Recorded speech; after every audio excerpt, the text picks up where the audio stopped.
Evening, everybody. This is Sheepdog.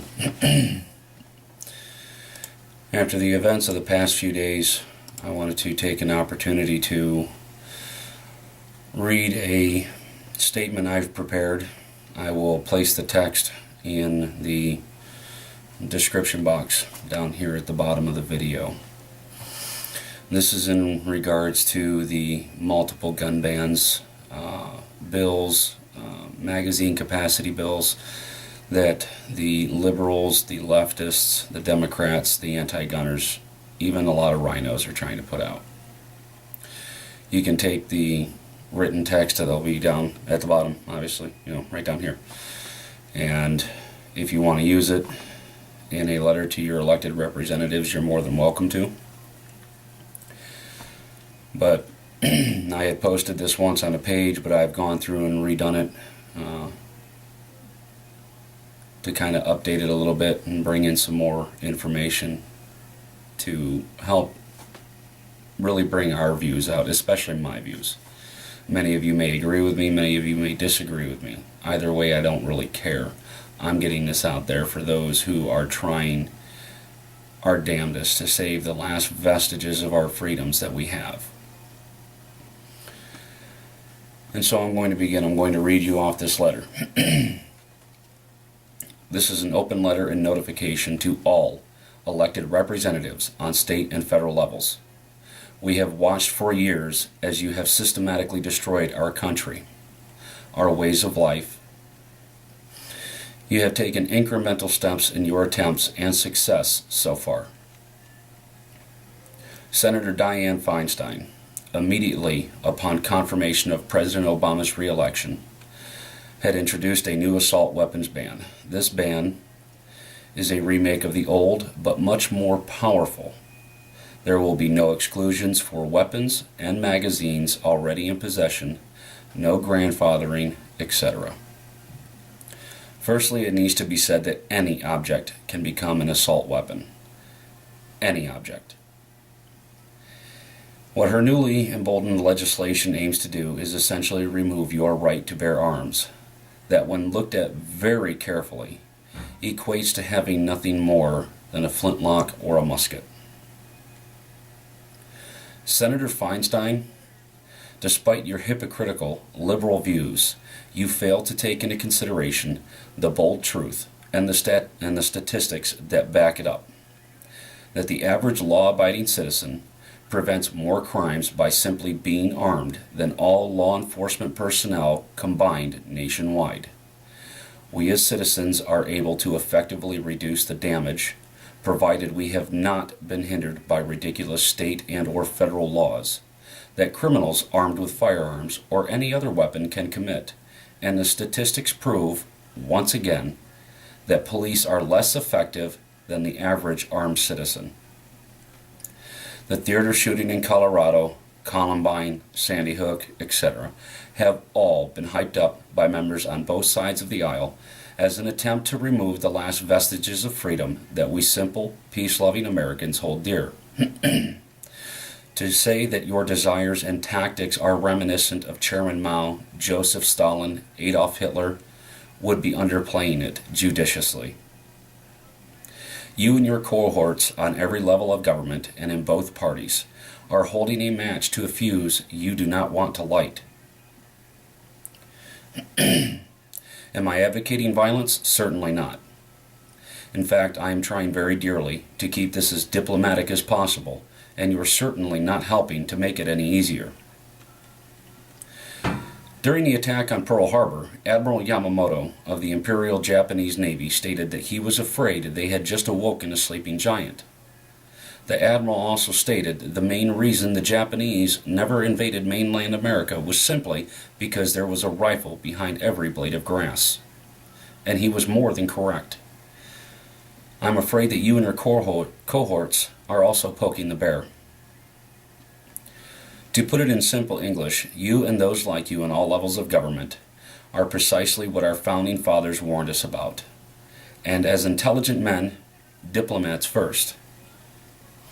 They gave us several options. We, all the citizens of these United States have made repeated attempts to get you to understand that your job is simply to represent us, not rule us. To be quite frank, our throats are sore from having to repeat ourselves, and our patience is running very thin. And again, you're not helping.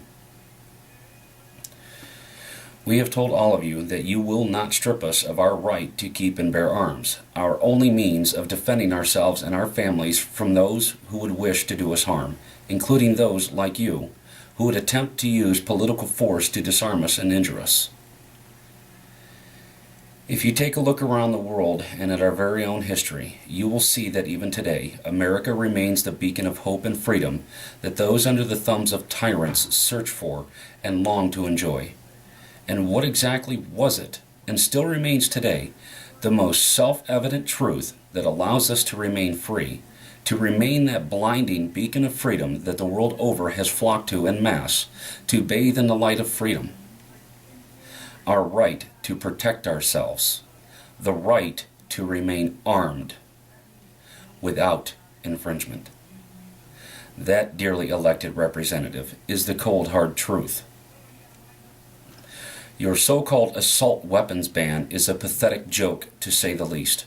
It does not matter the size, shape, color, materials, magazine holding capacity, etc., that makes an assault weapon an assault weapon. One could use a spoon to assault someone, and in doing so, according to your logic, we should ban spoons.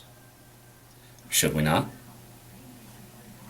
The FBI reports more people are killed by hammers every year than they are by assault arms or assault rifles. Your legislation is a mockery of our founding republic's governing system. Your claims are ridiculous, to say the least.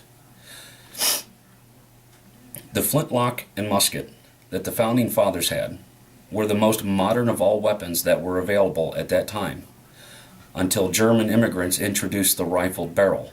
Then the course changed drastically in our favor. The weapons they had were military weapons, or arms if you prefer. Our weapons are not military weapons by nature, but some may appear to be. Our founders stated repeatedly that the citizenry should be just as, if not more armed than the government, and for good reason. Some of the arms that citizens possess today are indeed prior service military weapons. Those who own one, such as a Henry repeating rifle, the Springfield 30-06, the M1, the M1 Garand, are indeed military weapons, which, when they were considered obsolete on the battlefield, were turned over to those who originally paid for them, the citizens, the taxpayers, the rightful possessors of those arms. And it is because of that we have never been invaded, and no one dares to try it, for it would be an effort in futility. The anti-gun crowd asks, why do citizens need high-capacity magazines, as you call them? In turn, we ask, why do you feel that only police and military need high-capacity magazines? Our weapons simply are not for hunting only. Our Second Amendment right is to keep us protected from tyrants, plain and simple.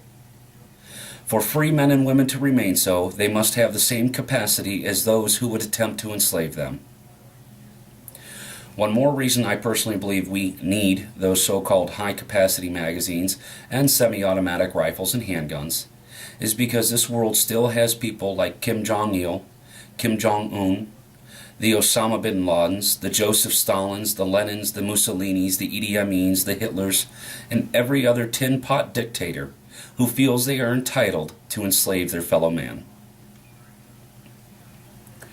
We are also afforded this God-given right to protect ourselves from those like you and your statist-minded cronies who feel as though they have the right to rule us and not represent us. You have no more right to dictate how we live our lives, any more so than we have the right to tell you how to live your personal life. Magazine capacity is another big to-do on your new legislation. Does it really make a difference if you have one magazine that can hold 90 rounds of ammunition, or have 3 30-round magazines? In the trained hands of any modern-day service member or even recreational shooter, They can use three 30-round magazines in almost the equivalent amount of time it takes to use just one of those fancy 90-round magazines, or even 9 10-round magazines.